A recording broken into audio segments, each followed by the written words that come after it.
Time for overtime. Ready for this? In the world of sports, it's all about the playmakers in today's headlines, from locals to the pros, with interviews from local standouts and sports all-stars across the country that will have you talking. Now to Giannis. Giannis with 50 and 2 of his last 3 now. Pulls up. 15-footer. Yes, sir! Hear from coaches to players, sports analysts, and broadcasters who are a part of the action every day. Overtime. Now with Bert Ramin on ESPN 102.3 AM 1000 KSOO. Sioux Falls sports leader.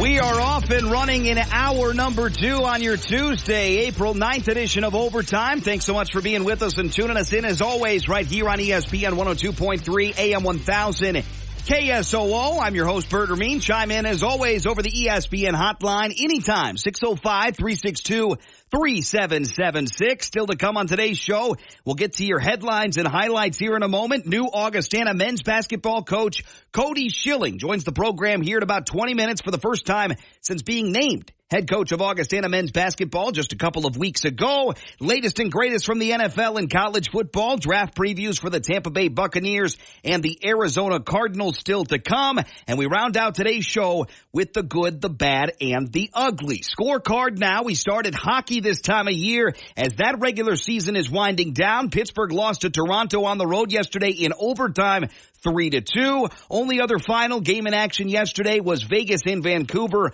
From Vancouver, Canucks over the Golden Knights, 4-3 the final. Tonight in the NHL, Capitals at Red Wings, 6 o'clock. Jets at Predators, 7. Wild at Avalanche, 8:30. Kings at Ducks, 9 o'clock. Wild and Avalanche, by the way, from Denver. You can watch that game on ESPN TV. Western Conference standings right now. Teams that have clinched a playoff spot. Dallas, Colorado, and Winnipeg in the Central. Vancouver and Edmonton in the Pacific. And your wild card race right now, Nashville has 94 points. You got the LA Kings and Vegas with 93, LA Kings and Vegas with 93 and 92.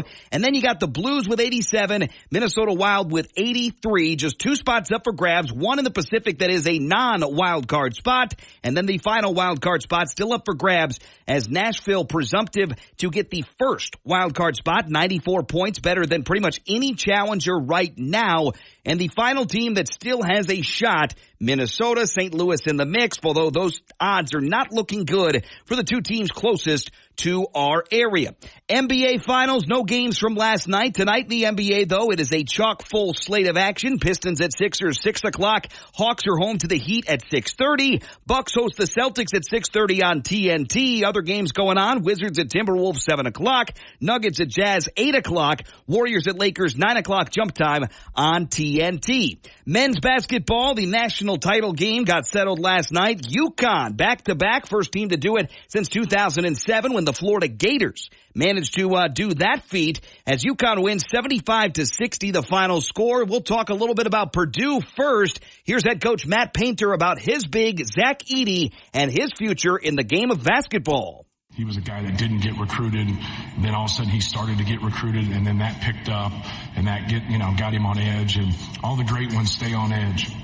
And I think he's going to be a terrific NBA player, and we're really proud of him. One of the best college basketball players over the last 2-3 years, Zach Edey, 37 points, 10 rebounds in the loss last night for Purdue. Final score 75-60. Here's head coach Dan Hurley of UConn saying that last night felt better than last year. Maybe it feels a little bit better because it's like the last thing, knowing how great this team's been, we've taken, we've worn the everything shirt the whole year, and everyone in this organization gave everything so that we could win everything this year. UConn head coach Dan Hurley, more from coach here, saying what makes his program different is that he really pushes his players to become successful. We bring tremendous value to our players because we're old school, and we push them to get better and to become better people, and we teach them how to become successful.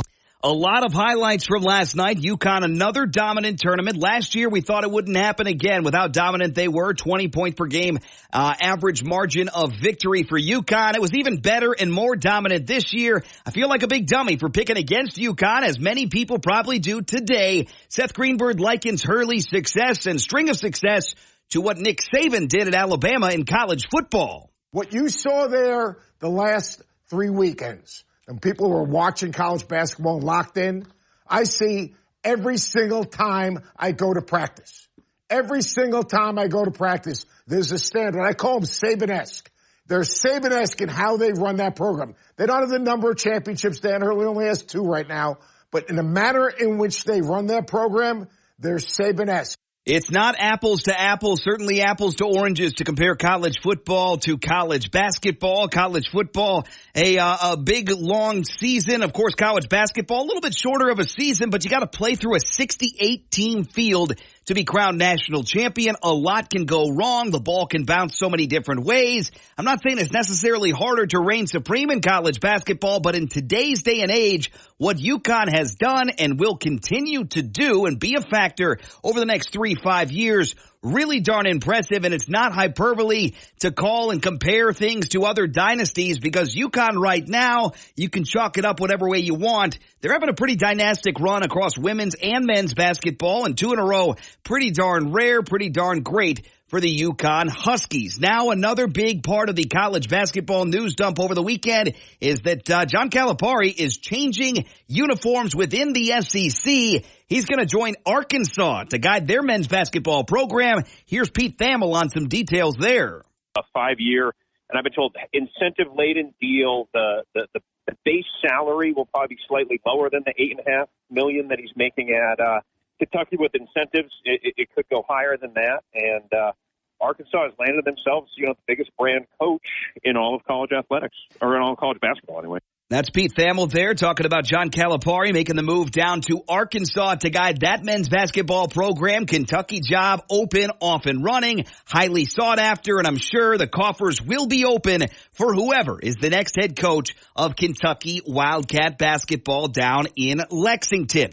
Women's basketball national title game, couple days old here. South Carolina took down Iowa 87-75. Here's Caitlin Clark post game after the loss. Yeah, people will probably remember our, 2 Final Fours and things like that, but people aren't going to remember every single win or every single loss. I think they're just going to, remember the moments that they shared at one of our games or watching on TV, or, how excited their young daughter or son got about, watching women's basketball. I think that's pretty cool. And that's, those are the things that mean the most to me. Fantastic effort. Another fantastic season for Iowa Hawkeye women's basketball, 34-5. Caitlin Clark's final collegiate game, 30 points. South Carolina wins that 87-75. We talked earlier in the show about what's ahead for the big stars on both sides. Caitlin Clark on the WNBA. Camila Cardoso, same deal. Dawn Staley, could she move on to coach in the NBA?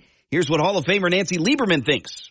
Do I think Dawn Staley could coach in the NBA? Hell yes, she could. They respect her. Some of these guys want to play for people that have something on their resume, right? I mean, if you have a pedigree, they want to play for you. You think young men, white men, black men, you think they care that we're a woman or not? They just care, can you change my life?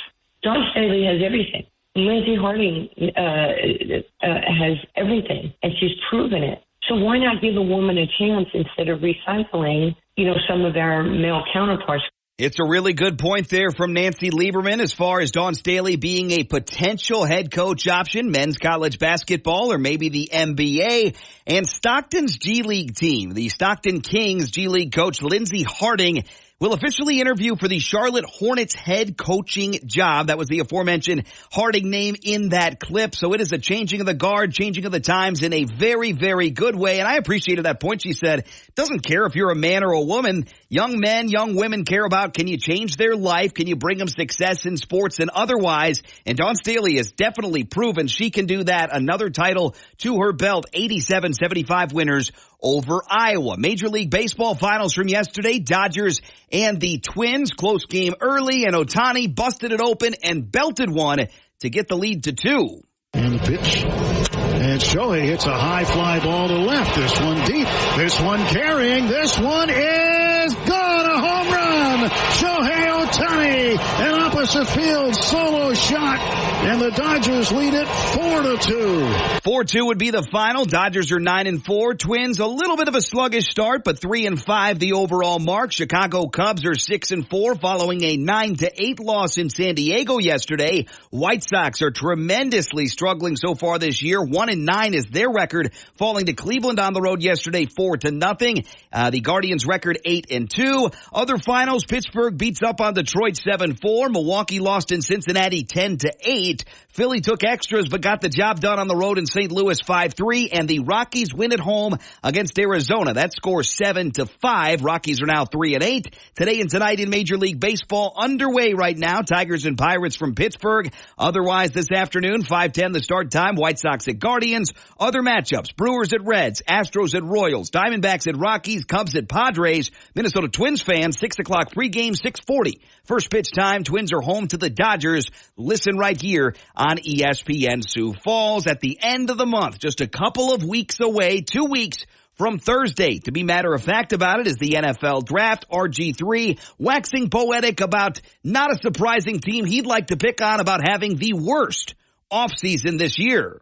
The Dallas Cowboys have had the worst offseason in the NFL. The worst. They lost their starting center. They lost a behemoth left tackle in Tyron Smith. Don't have a starting running back. They lost Armstrong and Hankins and Van Der Esch on the defensive side. So to me, like, what is the goal here with not paying CeeDee Lamb already? You have 3 players that should be the cornerstone of your franchise. Yet there's already reports out there that Dak is going to have to play the last year of his deal. They're not going to commit to him long term. There's reports that they don't like Micah Parsons in certain aspects. Now there's reports that CeeDee Lamb is going to hold out if he doesn't get a new contract, which he should do. But if the goal coming into the offseason for the Cowboys was to fix their culture and focus on winning and make it all about ball, then they're failing absolutely miserably. RG3 there, ESPN Radio with the take on the Cowboys. It's hard to find a team that's had a worse offseason, and honestly, the reason that they have looked at it under such a microscope, especially this offseason, I know we always, and everyone in the national media always covers the Cowboys because they're such a tremendously huge brand,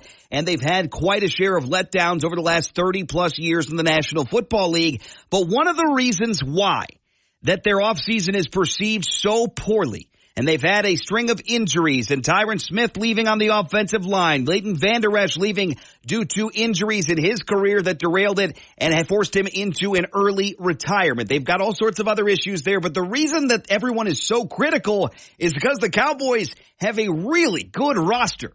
And they've got a pretty good coach, and they got a pretty good quarterback, and they've got a pretty good wide receiver 1. They get rid of their starting running back 2 years in a row. They get rid of Zeke last year. They roll with Pollard. They get rid of Pollard this year. Now they have, I don't want to say nobody, but they have very limited options in the backfield. Dallas has the opportunity to build and go and compete for a Super Bowl. This isn't a 6-win team. This isn't a 3-win team. This isn't a 10-win team. This is a 12-win Dallas Cowboys team that at many parts of last year had their quarterback playing at an MVP level, were winning games that they absolutely should have won and winning games that they absolutely had no business winning. Cowboys were really darn good at points last year. Didn't get it done in the playoffs, but the reason that everyone is so darn critical of them and their offseason and what they're doing is because they need to strike when the iron's hot, and they're not doing it. Dallas is not having a good offseason. People taking notice, and they deserve the criticism right now because that ice that was thin before for Mike McCarthy, for Dak Prescott, for everyone involved on that current team and roster, even thinner now as we prepare for the 2024 NFL Draft and the 2024 NFL football season. Now into your Reliabank headlines of the day. All sorts of awards to get to on this Tuesday edition of the show. South Dakota State softball pitcher and catcher combo, Tori Kanishi and Brooke Dumont, were recognized as the player and pitcher of the week for the conference this past week. More on that, GoJacks.com. And for the third time in the last 4 weeks, South Dakota State right-handed pitcher Nick McKay was honored as the Ticket Smarter Summit League Peak Pitcher of the Week in his latest outing. McKay pitched 6 shutout innings in an April 5th start at North Dakota State up in Fargo, a game the Jackrabbits won 5-1. The senior from Carlisle, Iowa, struck out 10 batters and allowed 3 hits and 3 walks, and improving to 3-0 on the season. News closer to home here for Augustana. Second time this season, Jack Hines and Caleb Sari have swept the NSIC weekly awards for baseball, and softball-wise for Augustana, pretty sweet as well. Second time of this season, Tori Shute and Grace Glanzer sweep the weekly NSIC awards. The duo helped Augustana to go 6-0 on the season, or 6-0 last week rather. Augustana slated to play Sioux Falls coming up tomorrow. Stay tuned for more info. GoAugie.com. Now on to the big news of the day. That's the national title back-to-back for UConn. On paper, the plan early wasn't working for the Huskies, but they stand pat on the plan to, hey, let's go ahead and defend Edie as best we can, man to man, and we'll force out everybody else. We're going to limit everyone else's scoring. Let Edie go to work. That is great. Let's do that. And in the first half, it looked a little dicey. Second half, it looked phenomenal. And frankly, the second half of that game was not close. It felt like a foregone conclusion with 16 minutes to go, 12 minutes to go, 10 minutes to go. As we went down the stretch, it's just a different class. And UConn has built a tremendous program, and they are the first team to repeat back-to-back champions since Florida did it 2006 and 2007. And again, kudos to UConn and the program that they have been building there in Stores and around that area, because they have been unbelievable. Became the third team to win multiple title games by 15-plus points, and just the second team to do it in consecutive years, joining some team called UCLA in that title run, 3-year title run from 67 to 69. And the best news of the day, perhaps even better than waking up a champion, is knowing that your coach isn't going anywhere. According to reports, Dan Hurley will be back to coach the UConn Huskies, and he'll be back to try and three-peat for UConn moving forward. Sacramento Kings G League head coach Lindsey Harding will interview for the Charlotte Hornets head coaching vacancy of the NBA. In her first season as the head coach of the Stockton Kings, Harding was voted as the 2024 G League Coach of the Year and advanced her team to the Western Conference Finals. Charlotte was granted permission on Monday to interview Lindsey Harding for the open position. 39-year-old was a former number 1 overall pick in the WNBA draft, played 9 seasons in the league before joining the Sixers and the Kings as a development coach, and since that time has worked her way up the pecking order all the way to a head coach in the G League, and very soon she or others could be the first full-time NBA women, or the first women's head coach in NBA history. That's the latest and greatest, your Reliabank headlines of the day. We take the break. We're going to keep talking basketball coming up next, because we're going to have a first-time conversation with new Augustana men's basketball head coach Cody Schilling, taking over for Tom Billiter, who's heading south to Emporia State. We'll talk about the state of the program, the plans, the goals, the foundation, and much, much more, including some fun rapid-fire questions with new Augustana men's basketball head coach Cody Schilling. That's coming up next on this Tuesday edition of Overtime.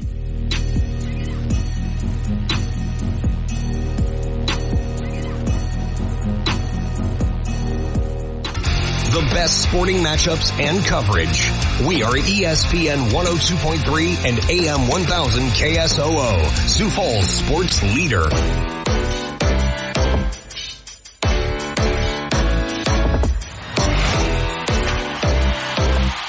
Right back with you on this Tuesday edition of Overtime. Ever miss any of the show? Podcast links are easily available, ESPNSiouxFalls.com, or on that free ESPN Sioux Falls app. Free download at the Apple App Store or Google Play. Well, men's basketball officially coming to a close last night. Movers and shakers across the country. Coach Cal moving to Arkansas. All sorts of other coaches on the move, including one that was pretty darn close to home just a couple weeks ago. Augustana longtime head coach Tom Billiter took a job down at Emporia State in Kansas, and now we're talking with the newly minted head of Augustana men's basketball, head coach Cody Schilling, for the first time on Overtime. Coach, it's a blast to talk to you.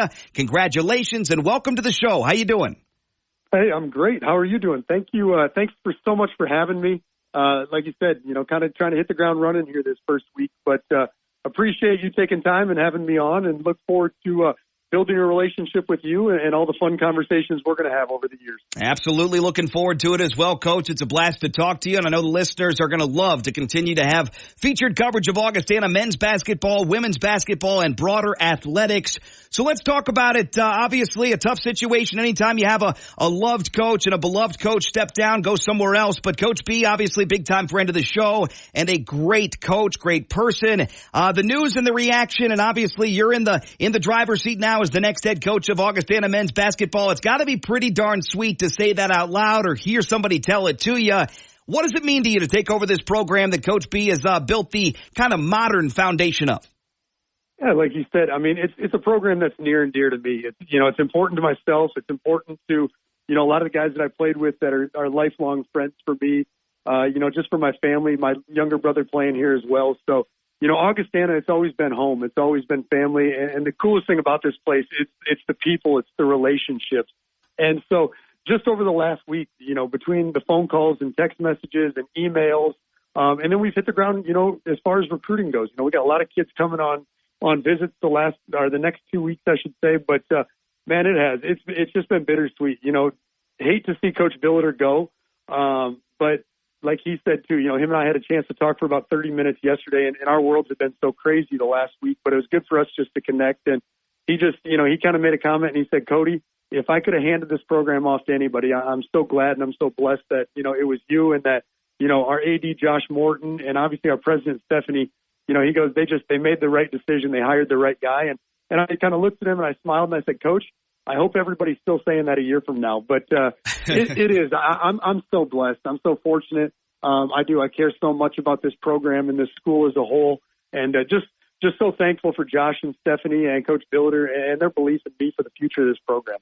And obviously, it's a bright future. It's a great university, great place to call home here in Sioux Falls. A lot of fans listening. A lot of fans either attended or watched that press conference when you were introduced as the next head coach of the program. Everyone's very anxious and excited about the future of this thing. So let's talk about that. Obviously, the immediate future comes with some uncertainty. Movers and shakers, players on the move, players coming in. Where do you guys stand right now as far as returners go for next year, and any other updates on the roster you'd like to share?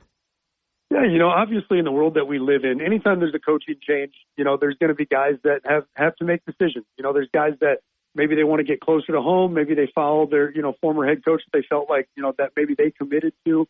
And there is, we knew, Coach Billiter knew, I knew, like we knew there was going to be a little bit of a shakeup. But I'll tell you what, I'm fired up. The guys that have recommitted themselves to our staff and our program, I couldn't be more excited about. Guys like, Augie, who our fan base has had a chance to watch the last 4 years, and he's going to have a tremendous fifth senior year in front of him. A guy like Caden Hinker, who's a South Dakota Player of the Year candidate, who over the second half of the season last year, averaged 13 and 7 and showed us, how good he can be. And, we went 12 and 3 in those last 15 games where he was starting and he was playing a big time role.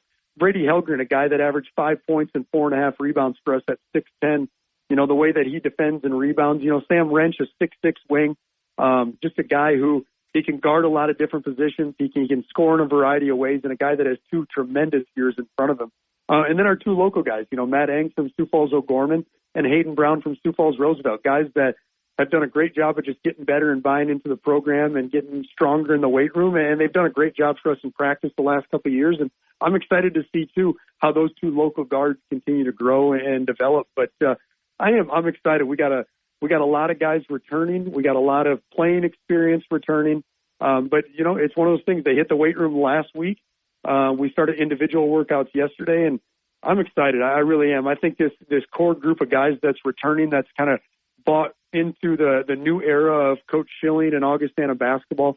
Couldn't say enough about them, their families. They're just high character kids. They get it done in the classroom. They get it done in the community. And they're going to get it done on the court. And so if yesterday was any indication, they came in with their hard hats on and they were ready to work and ready to get better. So I am fired up about some of the older guys that are returning to this program for next season. Very bright future ahead for Augustana men's basketball. Talking with new head coach Cody Schilling here on the Tuesday edition of Overtime, ESPN 102.3 AM 1000 KSOO. Coach, when you look at the foundation and the identity of the program, and of course it embodies the identity of the university and everybody in it, but where you guys are right now, What is Augustana basketball all about from your perspective, and what are a few things that you would like to put your stamp on moving forward? What's the style of play? Because every coach is different. Every coach coaches different ways and emphasizes different things. So when you talk about the foundation of Augustana and where it is now, talk about that a little bit, but also what is your unique spin on the future of the program? Yeah, we've talked to our guys a lot over the last 10 days about energy, effort, and enthusiasm. We're like, guys, hey, if this program's a winner right now. It really is. Yep. Our goal every year going into every season is we want to win 20 games. We want to compete for conference championships, and we want to compete for NCAA tournament berths. And like I told our guys, I said, just because the previous head coach left and I moved over a chair, I said, that hasn't changed. I said, the identity of what Augustana is, what we stand for. I said, guys, we're gonna have guys that come in and we're going to compete in the weight room. We're going to compete in the classroom. We're going to compete at individuals and strength training and as far as conditioning goes. But I go, every single day that you come to practice, you're competing for a roster spot and you're competing like we're going to beat the best team in the league. And I said, if we bring great energy and great effort and enthusiasm to every single thing that we do, good things are going to happen. And so that's kind of got to be our identity is we got to be the hardest working team out there. We really do. It's just, I got a really good group of guys. They've experienced winning over the last 2 years. And like I told them, I said, we are going to continue on that tradition of success at Augustana. And we're going to, like I said, we have to just chase excellence in every single thing that we do. If we're not chasing excellence when we're outside in the community, if we're not chasing excellence in the classroom, and if we're not chasing excellence, on the court, then we're not doing things the right way. And so that's the biggest thing is I'm going to put a roster together of guys that they're hungry. They want to get better, but man, they want to represent this program the way that it deserves to be represented, and they just want to chase excellence in everything that they do. And we can't wait to follow along in that chase of excellence for Augustana men's basketball. For all the latest and greatest info and updates, GoAugie.com. Coach, before we dive into some rapid fire, I found that's the best way to really get to know a coach, a player, a personality in our area. Before we get there, I know you got changes obviously on the roster, but changes probably coming on the staff. Where do you guys stand on staffing? Assistant coaches for you? Are you guys still working on rounding out the staff, or is that finalized? No, it's actually yesterday and today were big days as far as staff goes. So kind of narrowed down some of our candidates, and everybody's kind of going through the HR and background checks as well. But hopefully when I get the okay, we'll be able to announce, who the new 2 assistants are going to be. Great. But I'm excited. We had some great candidates. The interview process was incredible. Fired up for our fan base and our guys to kind of over the next week or so really get to know who the 2 candidates are and then start building relationships with them. And Coach, we knew Coach B very well, but it's time to get to know you with some rapid fire. I got 10 questions here for you. Are you ready? Let's do it. All right. First things first, it's a pretty decent barometer on who you are, Coke or Pepsi or neither? I'm more of a Pepsi guy. Pepsi guy. Okay. How about a favorite sport that isn't basketball for you, Coach? Oh my goodness, I am a Minnesota fan. So anything Vikings, Twins, Timberwolves, I love all sports. So I'll tell you what, if I can cheer on the Minnesota Vikings or the Minnesota Twins, I'll do it every single day. That is the opposite of me. I'm a Green Bay Packers guy. That's why I get along so well with Coach OJ there for the football program. But I will let you stay on the air with us as we move forward, as you root on your Minnesota Vikings. What's your favorite food, Coach? You know what? I'm a pizza and tacos guy. I love a good bacon cheeseburger, but I tell you what, anytime I can get a good fresh pizza, I'm a big pizza guy. Okay, this is a little bit later in my question list, but since you mentioned pizza, one of your questions is pineapple on pizza, yes or no? Oh, if you ask my wife, yes, but I'm going to tell you right now, pineapple does not belong on pizza. So it's a hot button item. I'm okay with it. I don't seek it out, but I'm okay with pineapple on pizza. When it comes when it comes to pregame rituals, we heard about Coach Hurley and his dragon underpants. We heard about Coach Hurley of UConn and not eating on game days. Do you have any funky pregame rituals? Do you double knot your shoes? Do you not have shoelaces? What are your pregame rituals, Coach? So my wife makes fun of me because since I was a player and coaching at the high school level, college level, at a couple different universities, I've tried to eat the same thing on game days, from my playing days all the way to my coaching days. And I'm going to save that for another day, what that meal is. Okay. But I have the same meal, and then there's a certain way that I kind of get ready with my coaching gear. I wouldn't say I'm superstitious, but a little bit of kind of some pregame rituals that I go through that aren't out of the ordinary, but certain things that I eat, certain ways that I get ready. But, man, if anything leads to winning and leads to my guys playing hard and doing things the right way, I'm all for it. Hey, I'm all for it as well. It's not superstitious. It's a process of performance for me as well. Right. Definitely a little superstitious. As far as vacations go, kind of a piggyback question. What is the best vacation spot that you've already discovered? And a piggyback on that, what's a bucket list trip for you and your family? You know, one of the best, I went to Cancun a couple of years ago with my older brother and his wife and my wife. And we went to King Palace out there and just spent 5 days. And gosh, it was a beautiful place. And I love just, getting away and kind of get to put your cell phone away for a few days and just kind of relax and enjoy the pools, enjoy the sun. So I would say that Cancun's been one of the places that I've really enjoyed going to. And the next, the bucket list, it shouldn't even really be a bucket list because I feel like I've been so many different places as far as travel and recruiting and different things throughout, the last 8 to 10 years. But one place I've never been to, I'm a huge country music fan, and I've never been to Nashville. So I told my wife, I said, before next season starts, we're going to sneak away for 2 or 3 days, and we're going to go to Nashville and just enjoy a weekend away, and we're going to listen to some country music because that's how I like to unwind a little bit. Absolutely. And the next question, a little bit more on unwinding. Off-season activity. Are you a golfer? Are you into pickleball? What are you up to this off-season or any off-season that you scratch out some time for? Well, I'll tell you what, I enjoy being on the golf course. Now, I'll tell you what, I'm not a very good golfer. If you like a bogey golfer, I'm your guy. Hey, I'm a double bogey golfer, so we could match up pretty fine. I was going to say, there's a lot of days, even saying bogey, my brothers that are listening to this, they're probably like, bogey golfer, but I love to shoot bogeys and double bogeys. Hey, keep it out of the water, keep it out of the sand. But I enjoy golfing. Don't get to do it as much as I'd like, but enjoy golfing. And then, to be honest, if it is a free weekend or a free night where we can sneak away, my wife and I love going to Minnesota Twins games. We love outdoor baseball. We love catching a game. We try to get to about 2 or 3 games every season if we can. So last 2 here for you. We've been through 8 so far on Rapid Fire with Augustana men's basketball, new Augustana men's basketball head coach Cody Schilling.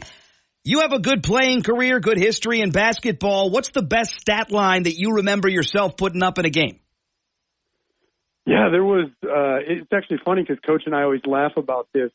There was a game where we played Minnesota Crookston, and I think I had 43 or 44 points. Wow. And, at the time, you have no idea what the scoring record is. Coach Billiter had no idea what the scoring record was. But anyways, we were up about 20, and with about 5 or 6 minutes left, pulled me out of the game. And anyways, the next day, he calls me into his office, and he goes, Cody, I feel so bad. And I'm like, okay, we won 2 games this weekend. Like, what do you feel bad about? And he goes, I didn't realize that you were like 6 points away from the scoring record. I would have told you, get it and let's get you out of there. Yeah. And I told Coach, I didn't even realize that until you told me. But my best memories are still the 3 NCAA tournaments. Dave Foster hitting a game winner to send us to the Sweet 16. Just so many great memories. But the coolest thing I think about my experience at Augustana is the guys that I played with and the lifelong friendships that I made. I mean, I know that's the cheesy answer, but it truly is. It's the reason that I wanted to coach here. It's the reason that it's what brought me back to Augustana. And it's always going to be about the people and the relationships. And we're excited to follow along. Last rapid fire question for you. New Augustana men's basketball head coach Cody Schilling. We kind of alluded to this, but I just want to make sure I get it clear so I don't step on your toes moving forward. Pro sports allegiances. You like that purple and gold hideous team from out to our east in Minnesota Twins. Do you like the Wild? And who else do you follow? Are there any backup teams out there? Do you like to follow a winning NFL team outside of Minnesota? Wow. We said we were going to do a lot of interviews after this. We are. Hey, this is going to be fun. We're going to have some good Vikings Packers interviews. But I'm a huge Minnesota Vikings, Minnesota Twins, Minnesota Timberwolves. I'm not a huge Minnesota hockey guy. I guess my hockey team now is Augustana hockey. Gotcha. Me too.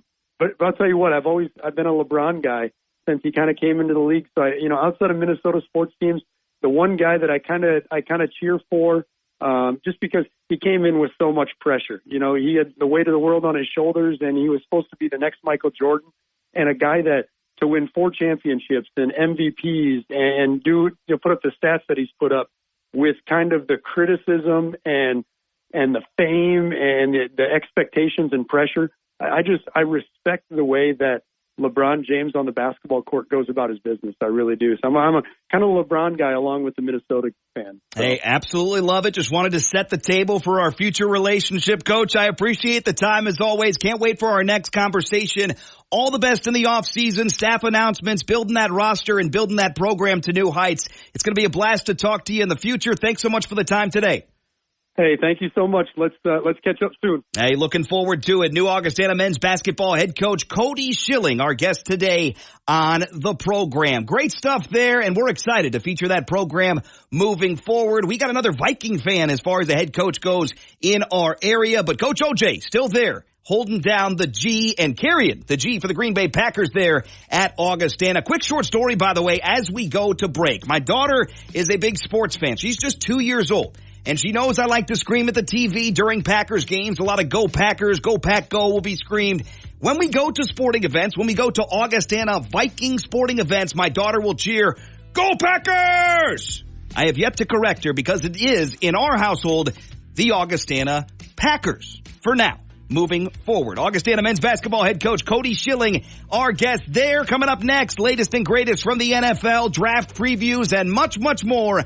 Don't go anywhere. Overtime rolling along next right here on ESPN Sioux Falls.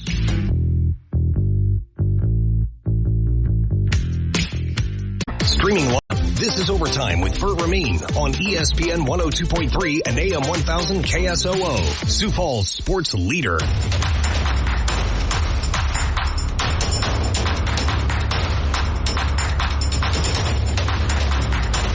Right back with you. It is the Tuesday edition of Overtime. Quickly now through the latest in the National Football League. We'll finish up the show in a moment with the good, the bad, the ugly. Special thanks, by the way, for the pair of men's basketball coaches from our area for joining us today on the show. USD Coyote men's basketball head coach Eric Peterson just wrapped up year number 2 at that position.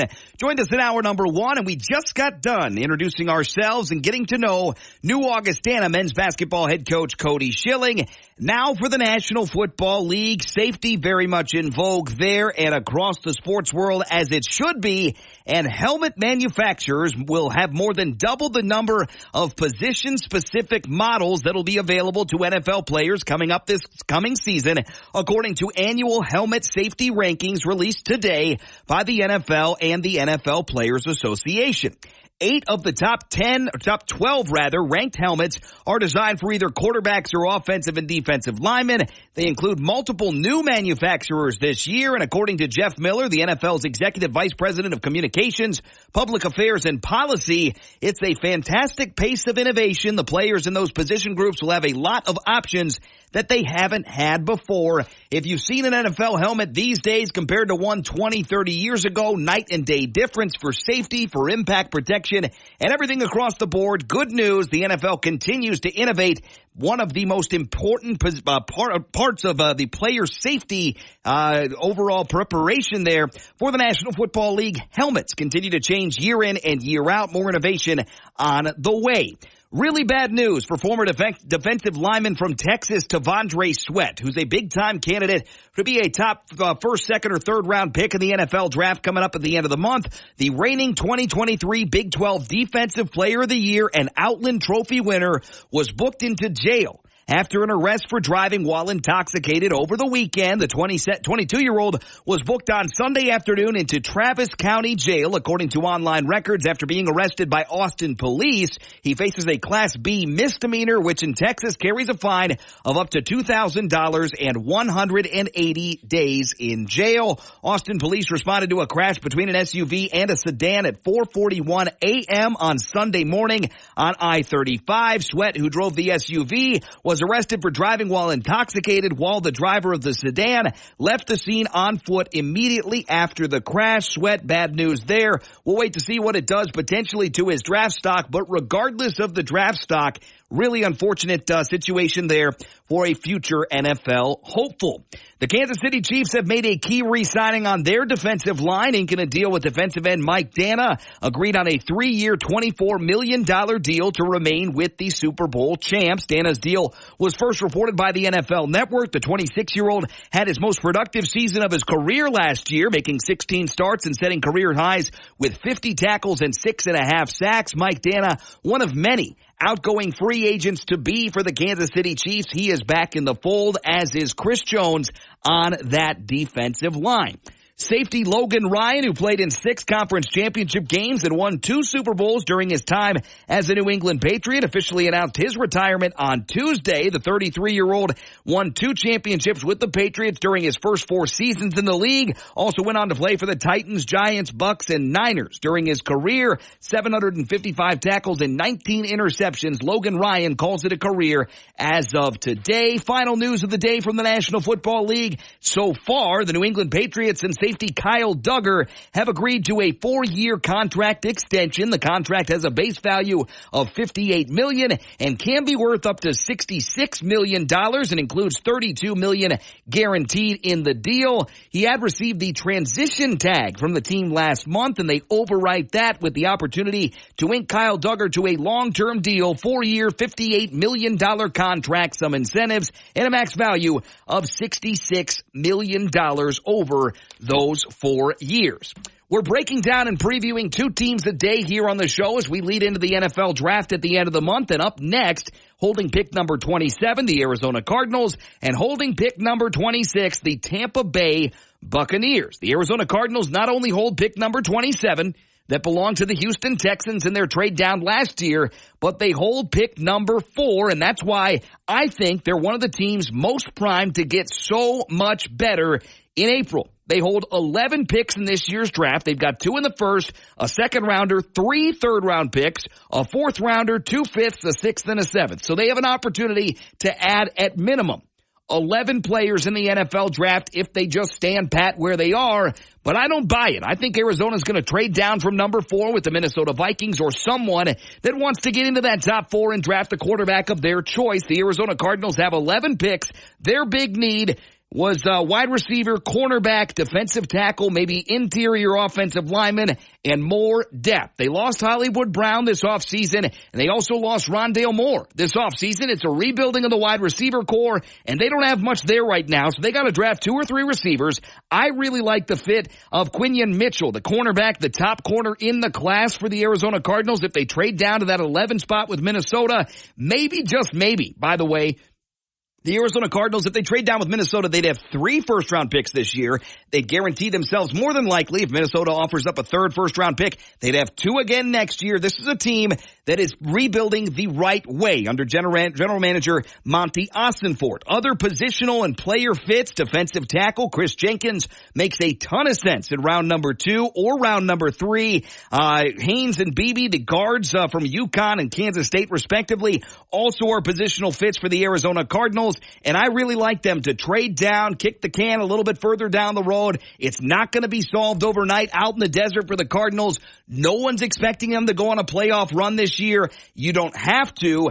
I would punt. I would trade down. I would continue to stockpile these picks and slowly but surely turn over the roster, get yourself younger, see if Kyler Murray is for sure the guy moving forward, and build that roster around him for now, but also continue to think about the future. Arizona should be one of the more improved teams between now and the start of May.